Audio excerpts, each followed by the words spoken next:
आजकल एक बहुत बड़ी इंडस्ट्री बनी हुई है जो आपको ये बताता है कि आपको अच्छा कैसे फील करना है। कहीं आप क्रिस्टल खरीद लो, कहीं आप ये मेडिटेशन ऐप डाउनलोड कर लो, या फिर आप मिरर के सामने खड़े होके ये 5 अफर्मेशंस रोज रिपीट करो। और पता है इन सब में जब कुछ भी काम नहीं करता है तो ये बोला जाता है कि आप कोशिश नहीं कर रहे हैं और थोड़ा पॉजिटिवली ट्राई करो। लेकिन एक ऐसी चीज है जो इस इंडस्ट्री में कोई नहीं चाहता है कि आप समझे। इनमें से ज्यादातर लोग जो आपको ये सब टूल्स बेच रही है, जो आपको ये सब बता रही है, वो भी उतने ही स्टक है जितने आप हो। और वो इसलिए नहीं कि उनके रिचुअल्स गलत है, बल्कि इसलिए कि वो उस चीज को अवॉइड कर रहे हैं जो एक्चुअली में चेंज लाती है। तो आपने सुना होगा कार्ल यंग के बारे में, जो एक साइकोलॉजिस्ट, साइकोथेरेपिस्ट एंड साइकेट्रिस्ट थे। तो उन्होंने ह्यूमन ट्रांसफॉर्मेशन पे स्टडी किया और उन्होंने जो डिस्कवर किया वो बहुत ही सिंपल था, बट उतना ही कड़वा भी। उन्होंने कहा कि आप अपने लाइफ में और चीजें ऐड करके ग्रो नहीं करते हैं, बल्कि आप तब ग्रो करते हैं जब आप अपने लाइफ से वो चीजें रिमूव करते हैं जो आपको छोटा बनाए रखती है। True growth is subtraction, not addition. Okay, तो आज मैं आपको उन 5 साइकोलॉजिकल वेज के बारे में बताऊंगी जो ह्यूमन कॉन्शियसनेस पर बोझ बनाता है। तो अगर आप सच में अपने कॉन्शियसनेस को रेज करने के लिए सीरियस है तो आपको ये 5 चीजें अपने लाइफ से लेट गो करना पड़ेगा और सरेंडर करना पड़ेगा। Let them die entirely. So without any further delay, let's directly jump into the video. सबसे पहली चीज, परफॉर्म्ड गुडनेस, जो है सबके नजरों में एक अच्छा इंसान बने रहने की जरूरत। एक बात सोचो, आप रोज अपनी कितनी एनर्जी बस इस चीज में वेस्ट करते हो कि लोग आपके बारे में क्या सोचेंगे। आप किसी कॉन्वर्सेशन में अपना जुबान दबा लेते हो ये सोच के कि आप रूड ना लगो, और आप हाँ कह देते हो जब आपका दिल ना कहना चाहता। आप शायद इसको गुडनेस कहते हो, बट इसको बोला जाता है द पर्सोना। ओके, तो ये वो मास्क है जो आप पहनते हो लोगों का अप्रूवल पाने के लिए और रिजेक्शन से बचने के लिए। तो साइकोलॉजी में ये चीज बोला गया है कि you should rather be whole than being good. Okay, मतलब आपको अच्छा बनने से ज्यादा जरूरत है कि आप पूरा बनो, क्योंकि गुडनेस को परफॉर्म करना डर से आता है, प्यार से नहीं। So to vibrate higher you have to आपको ये जो एक्ट है ये छोड़ना पड़ेगा, और आपको अपना जो मेसी ऑथेंटिक सेल्फ है, होलनेस है, उसको एक्सेप्ट करना पड़ेगा। Now let's talk about the second point. दूसरी चीज है कंपल्सिव हेल्पिंग। इसका मतलब अपने आसपास के हर इंसान को फिक्स करने की और बचाने की मजबूरी। तो अगर आप एक एम्पैथेटिक, सेंसिटिव और नेचुरल हेल्पर हो तो मैं जो बोलने वाली हूँ वो आप ध्यान से सुनना। दूसरों की मदद करने की आपकी जो ये चाहत और इच्छा है वो उतनी सेल्फलेस नहीं है जितना आपको लगता है। इसको साइकोलॉजी में वुंडेड हीलर बोला जाता है। ये वो लोग हैं जो मैग्नेटिकली आप अपने तरफ वो लोगों को अट्रैक्ट करते हैं जो सफर कर रहे होते हैं। ये अपनी पूरी लाइफ, अपना रिलेशनशिप्स और अपना पर्पस इस चीज के आसपास ही बिल्ड करते हैं कि इनको दूसरों की हेल्प करनी है। तो आपका सेल्फ वैल्यू जब इस बात पे टिकी हो कि लोगों को आपकी जरूरत है, तो आप अनकॉन्शियसली और सबकॉन्शियसली वैसे ही लोगों को अट्रैक्ट करोगे जो ब्रोकन है। अगर आपकी आइडेंटिटी इस बात पर है कि आप सबको संभाल कर रखते हो, तो आप हमेशा उन लोगों से घिरे हुए रहोगे जो टूट रहे होते हैं। और इसका सबसे डार्क पार्ट क्या है पता है? जब वो लोग ठीक होने लगते हैं, इंडिपेंडेंट बनने लगते हैं या फिर सेल्फ सफिशिएंट बनने लगते हैं, तो आप अनकॉन्शियसली ना उनसे दूर जाने लगते हो, या फिर आप कुछ नए रीजंस ढूंढने लगते हो कि इनको आपकी जरूरत क्यों है। क्योंकि अगर ये लोग इंडिपेंडेंट बन गए और ठीक हो गए तो फिर आप हो कौन? ये बहुत ही लो फ्रिक्वेंसी वाला बिहेवियर है कि मेरी वैल्यू तब तक ही है जब मैं किसी के लिए इम्पोर्टेंट हूँ, जब किसी को मेरी जरूरत है। मेरी लाइफ की कुछ वैल्यू नहीं है जब तक मैं कुछ फिक्स नहीं कर रहा हूँ या कर रही हूँ, ठीक है। और आप दूसरों की मदद करना इसलिए नहीं बंद कर पाते हो क्योंकि आप अपने खुद के अनरिजॉल्व पेन के साथ अकेले बैठ नहीं सकते हो, और ये साइकिल कभी नहीं खत्म होता है। तो जो लोग सच में इवॉल्व होते हैं वो लोग तभी मदद करते हैं जब उनसे मांगी जाए या फिर वो सही हो। वो हर जगह रेस्क्यू करने के लिए नहीं कूदता है। वो सामने वाले के स्ट्रगल को देख सकते हैं और वो ये ट्रस्ट करते हैं, बिलीव करते हैं कि इस स्ट्रगल का कोई तो पर्पस है। तो वो बीइंग ऑफ सर्विस और ड्रिवन बाय अ वुंड, इन दोनों के बीच के डिफरेंस को समझते हैं। तो इस पैटर्न को छोड़ने से आप पत्थर दिल नहीं बनते हैं, बल्कि आप डिसर्निंग और समझदार बनते हो। आप दूसरों की हेल्प एक फुलनेस से करते हो, ना कि किसी नीड से। लेकिन इस हेल्पर आइडेंटिटी को छोड़ना बहुत ही पेनफुल होता है, क्योंकि अगर आप वो इंसान नहीं रहे जिसके सहारे सब लोग टिके हुए हैं, तो आपको इस क्वेश्चन का सामना करना पड़ेगा कि बिना इस रोल के मैं असलियत में कौन हूँ। और ये सवाल सच में डरावना हो सकता है। अब बढ़ते हैं तीसरी चीज की तरफ, जो है the attachment to being understood, दूसरों से वैलिडेशन और समझ पाने की तरफ। तो हम हमेशा अपने बातों को, अपनी चॉइसेस को और अपने फीलिंग्स को उन लोगों के सामने ओवर एक्सप्लेन करते हैं जिनको जानना ही नहीं है, जिनको हमें समझना ही नहीं है, ठीक है।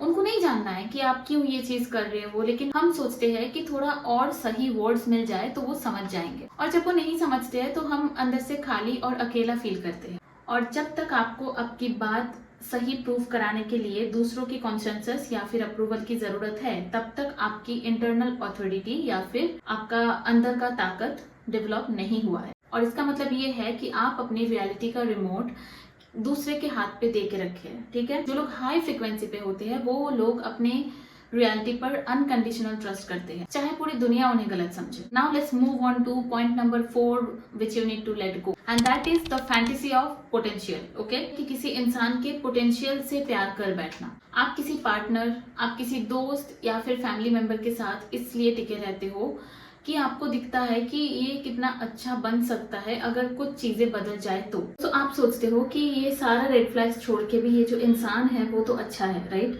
उसमें आपको बहुत सारा चीजें, पोटेंशियल और पॉजिटिव चीजें दिखती है। आप उनका रियल वर्जन से नहीं बल्कि एक इमेजिनरी फ्यूचर वर्जन से रिश्ता निभा रहे होते हो, और ये प्योर प्रोजेक्शन है, ठीक है। आप अपना ही अनलिव्ड पोटेंशियल सामने वाले पे थोप देते हो। रियलिटी को देखने के लिए डर को छोड़ना पड़ता है। आपको उस फैंटेसी का ग्रीफ करना पड़ेगा जो आपने उनके लिए सोचा था, ताकि आप देख सको कि वो आज इस मोमेंट पे प्रेजेंट में एक्चुअली में कौन है। और तब आपको एक फैसला लेना पड़ेगा कि वो आपके लाइफ में रहना डिजर्व करते हैं या नहीं। Now let's move on to the next thing which you need to let go is the wounded identity, जो है अपना जख्मों को ही अपना पहचान बना ले। अपने ट्रॉमा को एक्नॉलेज करना जरूरी है और हीलिंग के लिए उस पेन को फील करना भी जरूरी है। लेकिन सबसे बड़ा दिक्कत तब होता है जब आपका पास्ट और आपका ट्रॉमा आपका आइडेंटिटी का एक सेंटर बन जाता है। जब आप नई लाइफ या नए लोगों से मिलते हो तो सबसे पहले आप उनको अपना जख्म या वो वुंड दिखाते हो, और आप हर सिचुएशन को उसी ग्लासेस से देखते हो कि आपके साथ क्या बुरा हुआ था। तो साइकोलॉजिस्ट ने नोटिस किया है कि बहुत लोग जो है जो थेरेपी लेते हैं वो अपने जो ट्रॉमा है, अपना जो वुंड है, उसको आर्टिकुलेट तो बहुत अच्छे से कर लेते हैं, लेकिन वो उन ट्रॉमा या वुंड से आगे बढ़ना कभी सीखा ही नहीं। और इसको विक्टिम कॉन्शियसनेस बोला जाता है। इसका मतलब किसी को शेम करना नहीं होता है, बल्कि ये होता है कि एक ऐसा माइंडसेट एग्जिस्ट करता है जो ये कहता है कि जो मेरे साथ पास्ट में हुआ वही तय करेगा कि मेरा फ्यूचर कैसा होगा। जो पास्ट में हुआ है वही मेरा आइडेंटिटी है, वही तरीके से फ्यूचर में भी चीजें होंगी। तो ये एक माइंडसेट है जिसको विक्टिम कॉन्शियसनेस बोला जाता है। लोग इस वुंडेड आइडेंटिटी को इसलिए पकड़ के रखते हैं क्योंकि इसके कुछ हिडन फायदे हैं। आपको एक कम्युनिटी मिल जाती है, आपको कुछ दोस्त मिल जाते हैं जो उस ट्रॉमा के वजह से, वुंड के वजह से जुड़े थे, सिमिलर ट्रॉमा शेयर करते टाइम, और आप उनसे उसी टाइप के ट्रॉमा के थ्रू जुड़ते हैं। तो आपको हमेशा से वही स्टोरी, वही पास्ट, वही आपकी जो जख्म है, वुंड है, वही सब रिपीट करते रहना पड़ता है। उनके साथ आप सेम चीजें ही डिस्कस करते हैं। इससे क्या होता है, आपको अपनी लाइफ की जो रियल रिस्पॉन्सिबिलिटी है ना वो लेना नहीं पड़ता है। लेकिन आपको ये चीज याद रखना पड़ेगा कि ये चीज आपको हमेशा के लिए स्टक कर देता है, कहीं पे भी हो आप अगर हमेशा उसी चीज के बारे में सोचोगे कि आपके साथ क्या गलत हुआ, उस चीज की वजह से मेरा फ्यूचर भी खराब हो जाएगा, किसी ने आपके साथ ब्रेकअप कर दिया या फिर डिवोर्स हो गया, आपका करियर में कुछ चीज नहीं हुई, आपकी स्टडीज कंप्लीट नहीं हुई, जिसके वजह से आप आपका पूरा फ्यूचर डिफाइन कर लेते हो कि just because I lack these things I can not be the successful one, I can not live a happy life, मेरे साथ ऐसा ही होगा। तो ये जो है ये आपको पूरी लाइफ के लिए स्टक कर देता है। तो रियलाइजिंग द वुंडेड आइडेंटिटी का मतलब ये नहीं कि आप बुरा बन जाओ और आप कभी बात ही ना करो और आप कभी सोचो ही नहीं कि आप एक्टिंग करने लग जाओ कि आपके साथ कभी कुछ बुरा हुआ ही नहीं। इसका सिर्फ मतलब ये है कि आप उन स्कार्स और ट्रॉमा और जख्म से डिफाइन नहीं होते हो। तो अब सवाल ये नहीं होना चाहिए कि मैं अपने पास्ट की वजह से ऐसा क्यों हूँ, ओके, या फिर मेरा पास्ट इतना खराब रहा है, ऐसा वैसा सवाल नहीं होना चाहिए। बल्कि सवाल ये होना चाहिए कि मैं इसके बावजूद अपने लाइफ में अब क्या बन रहा हूँ या बन रही हूँ।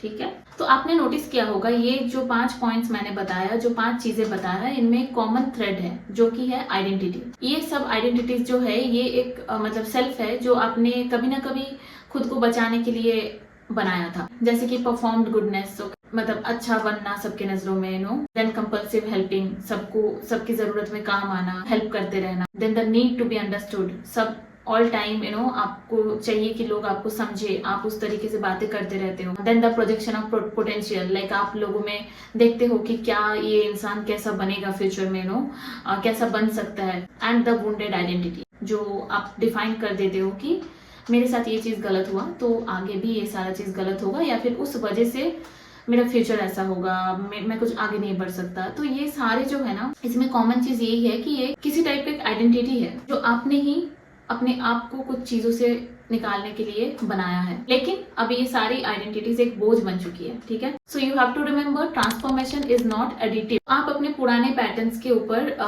एक पॉजिटिव थिंकिंग का लेप लगाकर ग्रो नहीं कर सकते। आपका वो जो पुराने आइडेंटिटीज है उनको मारना ही पड़ेगा, और जब पुरानी चीजें मरती है तो एक खालीपन आता है जिसको द वॉइड कहा जाता है, और ये वो डार्क स्पेस है जो जिसमें आपका पुराना वर्जन चला गया होता है, लेकिन आपका जो नया वर्जन है वो अभी तक पूरी तरह से बना नहीं होता है, ठीक है। और ये साइन नहीं है कि आपके लाइफ में कुछ चीजें गलत हो रही है, बल्कि ये साइन ये है कि रियल ट्रांसफॉर्मेशन आपका शुरू हो रहा है, ठीक है। तो जब आप ये 5 वेज को अपने लाइफ से रिलीज कर देते हो तो जो निकल कर आता है वो कोई परफेक्ट या पॉलिश्ड इंसान नहीं होता है, बल्कि एक रियल ऑथेंटिक इंसान होता है, वो जो अप्रूवल के लिए नहीं ऑथेंटिसिटी के लिए एक्ट करता है, वो जो खुद खाली होकर नहीं अंदर से फुल होकर दूसरों की परवाह करता है, वो जो बिना किसी कॉन्सेंसस या अप्रूवल के भी अपने बात पर खड़ा रहता है, वो जो अपने पास्ट के एक्सपीरियंस से बड़ा होता है, ना कि उनका गुलाम। तो आप अपने लाइफ में अगर सच में हायर फ्रिक्वेंसी पे वाइब्रेट करना चाहते हो तो आपको और चीजें ऐड करना बंद करना पड़ेगा, और उन सब चीजों को छोड़ना शुरू करना पड़ेगा जो चीजें आपको पकड़ी हुई है। Grieve what you lose in this process, and उसके बाद ढूंढो कि आप